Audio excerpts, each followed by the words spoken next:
حبايبنا كل سنه وانتم طيبين. في هذا الايام رمضان كريم عليكم. النهارده ان شاء الله باذن الله اول يوم عيد الفطر ان شاء الله باذن الله. في ناس بتاكل فسيخ وناس بتاكل سردين وناس بتاكل رنجه. انا من عشاق الرنجه.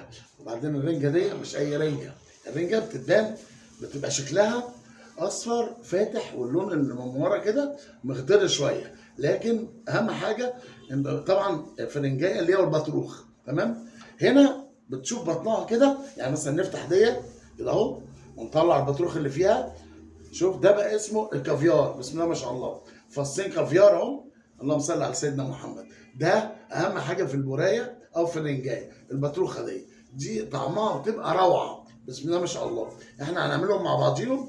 تمام. ده بتتشوح الاول وبعد كده بنبدا نجهز لها حاجتها، بصل وطماطم. في ناس بتحبها تاكلها والحاج جنب منها، وفي ناس تحب تعملها على بعضيها كده. فان شاء الله باذن الله هنجهزهم ونكمل ان شاء الله مع بعضينا. وكل سنه وانتم طيبين وعيد مبارك عليكم. السلام عليكم ورحمه الله وبركاته.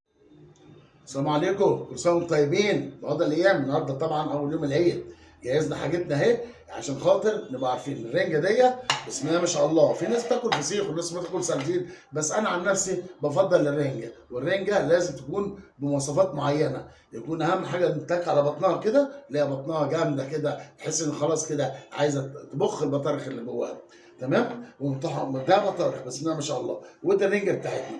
في ناس بتحب ايه؟ تقلب الرنجه تقطعها حتت وتقلبها على دي، وفي ناس تحب تاكل الرنجه كده حته وتاخد بصلايه تاخد طماطمايه. كل واحد هو حر في نفسه. تمام. فاحنا جهزنا للاثنين. تمام. يا ريت تتفضلوا معانا وكل سنه وانتم طيبين بمناسبه العيد المبارك. ان شاء الله عاد عليكم كلكم بالخير واليمن والبطله. عايزين بعد اذنكم اللايك اللايك لايك لايك لايك. شكرا حضراتكم، كل سنه وانتم طيبين. السلام عليكم ورحمه الله وبركاته.